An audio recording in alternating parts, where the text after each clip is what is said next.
In May 1945, a U.S. Army Signal Corps photographer captured an image that would become one of the most iconic photographs of World War II.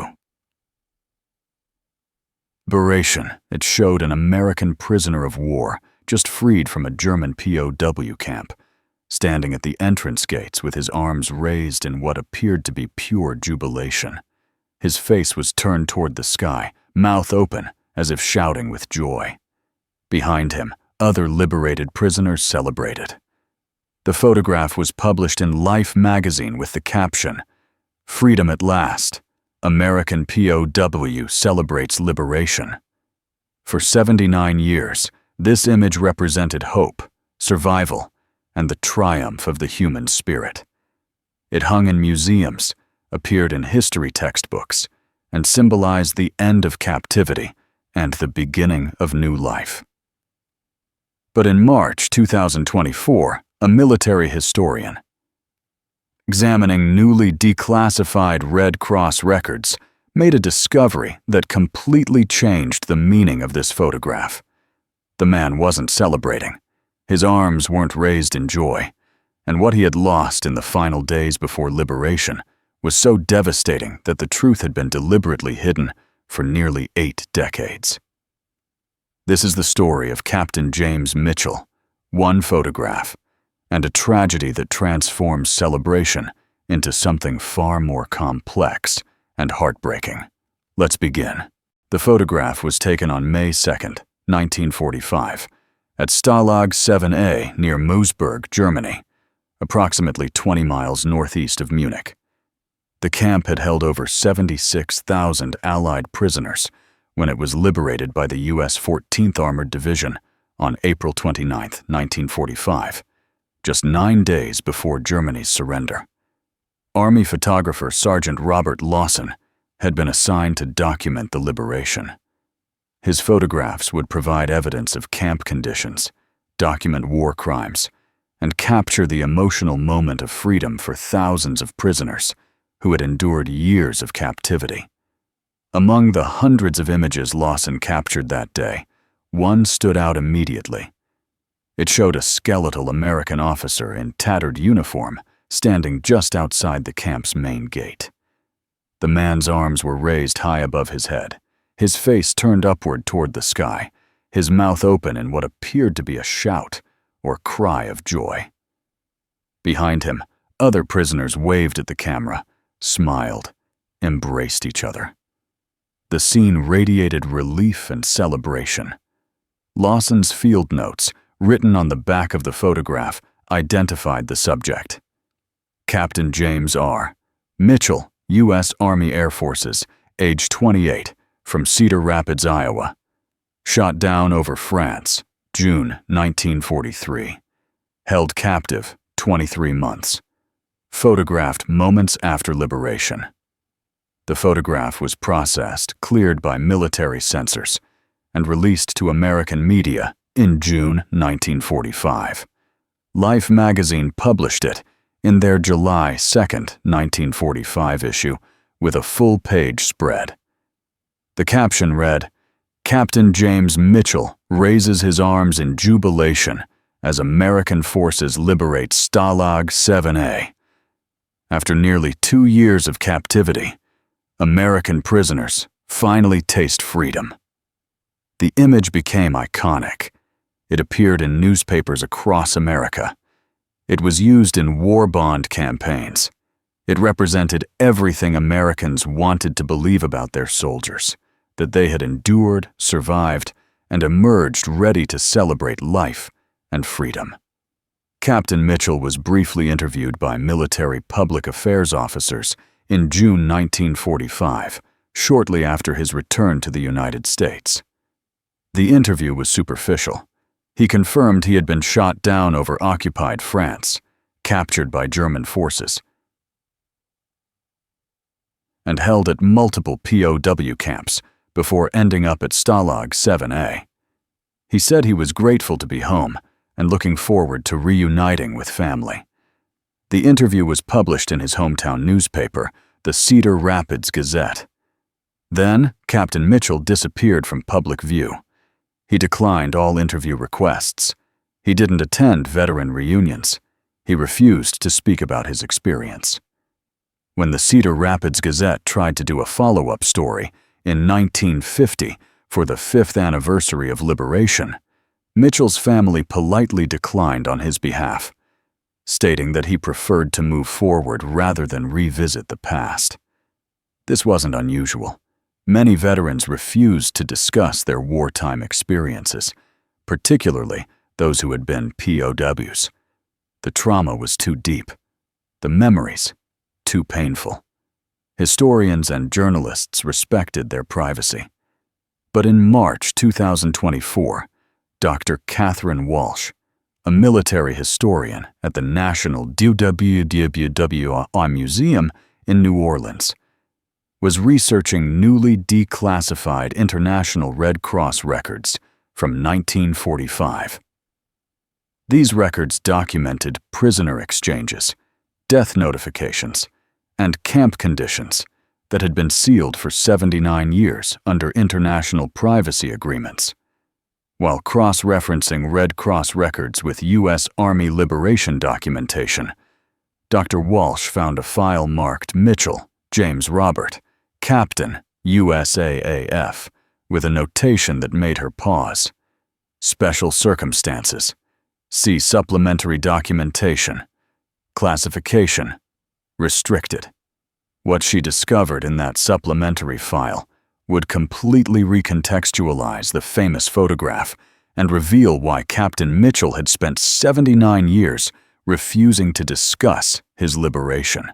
Dr. Catherine Walsh had spent 15 years researching World War II POW experiences, particularly focusing on American prisoners held in German camps. She had examined thousands of Red Cross files, military records, and personal testimonies. But the file she opened in March 2024 contained information she had never encountered before. The supplementary documentation for Captain James Mitchell consisted of several items: Red Cross inspection reports from Stalag 7, a dated March and April 1945, a chaplain's report filed May 3, 1945, medical evaluation forms from the liberation, and a memorandum marked Classification, Restricted, Not for Public Release. Dr. Walsh began with the Red Cross reports. The March 1945 inspection noted that Captain Mitchell was in adequate physical health given circumstances and was housed in the American officers section of the camp. The report listed him as married with notation: prisoner receives regular correspondence from spouse. The April 1945 report, filed just 3 weeks before liberation, contained a different notation: prisoner Mitchell has received devastating personal news via Red Cross notification. Chaplain has been notified. Prisoner is under observation for psychological distress. Dr. Walsh's heart sank. She knew what devastating personal news via Red Cross notification typically meant during wartime: notification of death. The Red Cross served as intermediary for delivering news to POWs about family deaths, births, marriages, and other significant events. She turned to the chaplain's report dated May 3, 1945, 4 days after liberation. It was written by Captain Henry Morrison, a U.S. Army chaplain who had accompanied the liberation forces. I am writing to document the circumstances surrounding Captain James R. Mitchell, recently liberated from Stalag 7A. I learned from camp records that Captain Mitchell received notification on April 12, 1945, that his wife, Sarah Mitchell, age 26, and their daughter, Rebecca Mitchell, age 3, were killed in a house fire in Cedar Rapids, Iowa, on March 28, 1945. The notification arrived just 17 days before camp liberation. Captain Mitchell was informed by the camp's American senior officer, as was standard protocol. According to fellow prisoners, Captain Mitchell became nearly catatonic after receiving the news. He stopped eating, stopped speaking, and spent days in his bunk, staring at photographs. Prisoners feared he might attempt suicide. On the day of liberation, April 29th, Captain Mitchell emerged from the barracks as American forces entered. According to eyewitnesses, when he saw the American flag and realized he was free, he walked to the camp gate, raised his arms, and screamed, not in celebration, but in anguish. Multiple prisoners reported that he was crying, "They're gone! They're gone! What do I have to go home to?" An army photographer captured this moment, but the context was not understood. I spoke with Captain Mitchell on May 3rd. He is profoundly traumatized and grief-stricken. He survived 23 months of captivity believing he would return to his family, only to learn they perished 1 month before his liberation. I have recommended immediate psychiatric evaluation and compassionate leave. I am also recommending that the circumstances of his liberation photograph not be publicly disclosed, as it would cause him additional pain and might impact war morale if publicized. Dr. Walsh sat back from the documents, tears in her eyes. The iconic photograph of celebration wasn't celebration at all. It was a man's anguished scream upon realizing he had survived years of captivity only to return to nothing. His raised arms weren't jubilation. They were despair made physical. Dr. Walsh continued reading through the declassified files, trying to understand how a photograph of anguish had been misrepresented as celebration for 79 years. The answer lay in a memorandum dated May 8, 1945, the day Germany surrendered. The memo was written by Colonel William Hartley, Chief of Public Affairs for Allied Forces Headquarters. It was addressed to the Army Signal Corps Photographic Division and marked Restricted Distribution. Reference: Photographs from Stalag 7. A liberation, specifically image number 457, showing Captain J.R. Mitchell. It has come to our attention through chaplain reports that the subject of this photograph was not celebrating liberation, but rather reacting to recent notification of his family's death. However, the photograph has already been distributed to press agencies with captions indicating celebration and joy. Given the timing, we are on the cusp of final victory, and given the importance of maintaining public morale during transition to peacetime, I am directing that 1. The photograph will not be recalled or recaptioned. 2. Captain Mitchell's personal circumstances will not be disclosed to press. 3. Any interview requests with Captain Mitchell will be handled carefully to avoid revelation of circumstances. 4. This memorandum and related documentation will be classified. Restricted for minimum 50 years. The photograph serves an important morale function. The truth, while tragic, would undermine the narrative of liberation as unqualified joy, and might cause unnecessary distress to Captain Mitchell if his private grief becomes public spectacle. This decision is made in the interest of both national morale and the individual privacy of a soldier who has already suffered tremendously. Dr. Walsh understood the logic, even as it troubled her. In May 1945, America was celebrating victory. The public wanted stories of liberation and reunion, not tragedies and loss. Military leadership made the calculated decision that Captain Mitchell's privacy and the nation's morale were both better served by letting the misinterpretation stand. But there was another document that added depth to the story. Dr. Walsh found a letter dated June 15, 1945, written by Captain Mitchell himself to Colonel Hartley. Mitchell had learned that his photograph was being published and had requested it be withdrawn. "Sir, I have learned that a photograph of me taken at liberation is being published in magazines and newspapers. I respectfully request this photograph be withdrawn from circulation. The moment captured was not what it appears. I was not celebrating.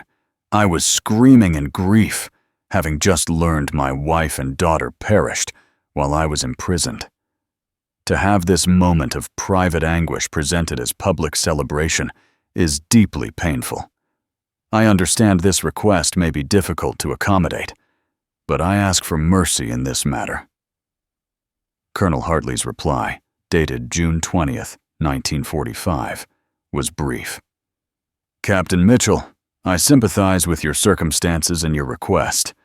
However, the photograph has already been widely distributed and serves an important function in representing the liberation to American public. Attempting to recall or correct it would draw more attention to your private circumstances, which I assume you wish to keep private.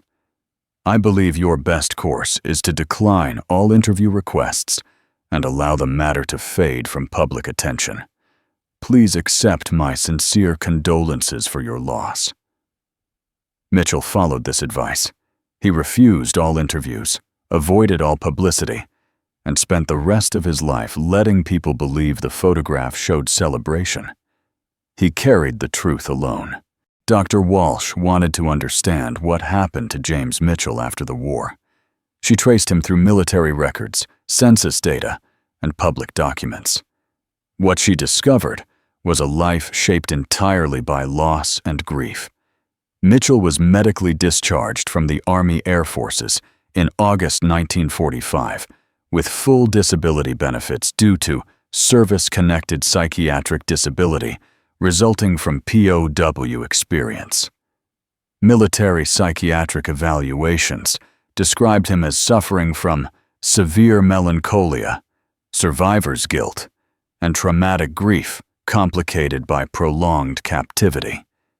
He returned to Cedar Rapids, Iowa in September 1945.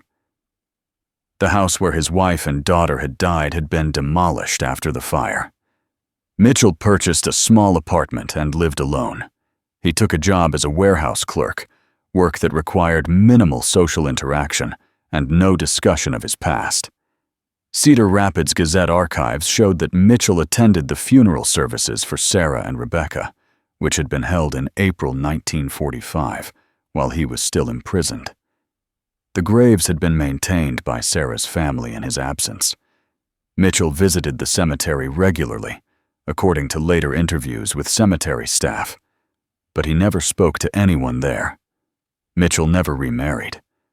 He had no children. He lived alone for the next 62 years. Dr. Walsh found one significant document that provided insight into Mitchell's internal state. In 1967, Mitchell wrote a letter to the Veterans Administration requesting increased psychiatric support. The letter included this passage. I survived 23 months as a prisoner of war. I endured starvation, cold, disease, and constant fear. But I survived because I knew I had something to return to. Every day, I thought about my wife Sarah and my daughter Rebecca. I imagined the moment I would see them again. That hope kept me alive when others gave up. Then, 17 days before liberation, I learned they were gone. Everything I had survived for was gone.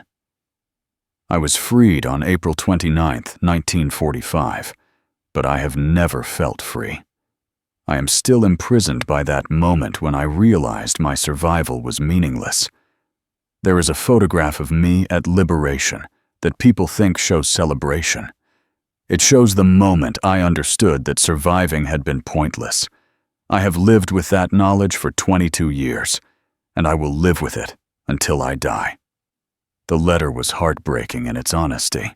Mitchell had survived the war physically, but psychologically, he remained trapped in that moment at the camp gate. Dr. Walsh found Mitchell's obituary in the Cedar Rapids Gazette, dated November 15, 2007. James Robert Mitchell had died at age 90, 62 years after liberation. The obituary was brief. James R. Mitchell, World War II veteran and former POW, died November 12th at Mercy Hospital. He was preceded in death by his wife Sarah and daughter Rebecca. No services per his request. Burial at Oak Hill Cemetery. The final sentence noted, Mr. Mitchell lived a quiet life and preferred privacy. He is remembered by neighbors as a kind but solitary man who carried visible sadness throughout his life. Dr. Walsh contacted Oak Hill Cemetery and confirmed that Mitchell was buried next to Sarah and Rebecca. The family finally reunited 62 years after their deaths. She had one more question. Were there any surviving family members who might provide additional context or perspective on Mitchell's life? Dr. Walsh's research located one surviving relative, Thomas Mitchell, James Mitchell's nephew, age 78, living in Des Moines, Iowa. Thomas was the son of James's younger brother, Robert, who had died in 1995. Dr. Walsh contacted Thomas in April 2024 and explained her research. Thomas agreed to meet and share what he knew about his uncle. Uncle Jim was a ghost in our family, Thomas explained when they met. Everyone knew he'd been a POW. Everyone knew about the famous photograph. But nobody knew the truth about what that photograph really showed. My father told me the real story when I was in my 20s, and he made me promise never to discuss it publicly while Uncle Jim was alive. Now that he's gone, maybe it's time the truth came out. Thomas shared family stories about James Mitchell. He came to family gatherings occasionally, but he always seemed absent even when physically present. He'd sit quietly, never spoke about the war, never spoke about Sarah or Rebecca. If anyone mentioned the photograph, he'd leave the room. My father said Jim felt like people were celebrating the worst moment of his life every time they praised that image. Thomas showed Dr. Walsh a small box of items that had been found in James Mitchell's apartment after his death.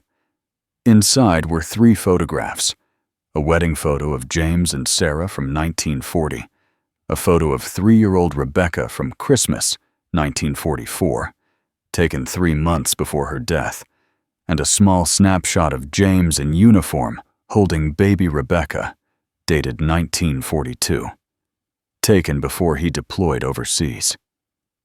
This is what he lost, Thomas said quietly. This is what that photograph was really about. When people saw celebration, he was screaming, "They're gone." When people saw liberation, he was experiencing the worst moment of his life, realizing he'd survived for nothing. Thomas shared one more crucial piece of information. In 2005, 2 years before he died, Uncle Jim wrote a letter to the National WW2 Museum.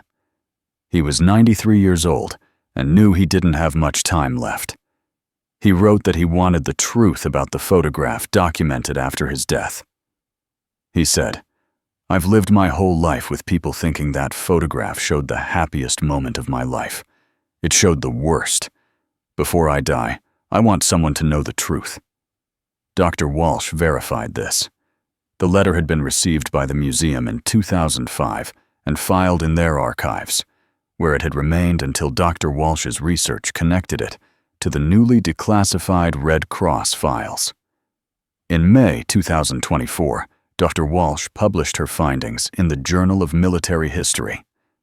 The article, titled "Recontextualizing Liberation: The Untold Story Behind an Iconic Witruti Photograph," revealed the full truth about James Mitchell's photograph for the first time. The article concluded, "For 79 years, this photograph has represented liberation, joy, and the triumph of survival. But for Captain James Mitchell, it represented the moment he learned that everything he had survived for was gone. His raised arms were not celebration. They were anguish. His open mouth was not shouting with joy. It was screaming in grief. We have misunderstood this image for nearly 8 decades, because we wanted to see celebration, not tragedy. We wanted stories of reunion, not loss. But the truth matters. James Mitchell endured 23 months of captivity sustained by hope of reunion. That hope was destroyed 17 days before liberation. He spent 62 years living with that devastation, while the world celebrated a photograph that showed his worst moment. His story deserves to be told accurately, and his grief deserves to be acknowledged. This photograph is not about liberation's joy. It's about liberation's complexity, the reality that freedom meant different things to different people, and that not every survivor returned to happiness. Captain Mitchell returned to emptiness. That truth is harder than the myth, but it honors him more fully. The revelation sparked widespread discussion about how we interpret historical photographs and why we sometimes prefer comforting myths to difficult truths. The photograph remains powerful, but now we understand its true meaning. This is James Mitchell's story, and now you know the truth behind that photograph from 1945.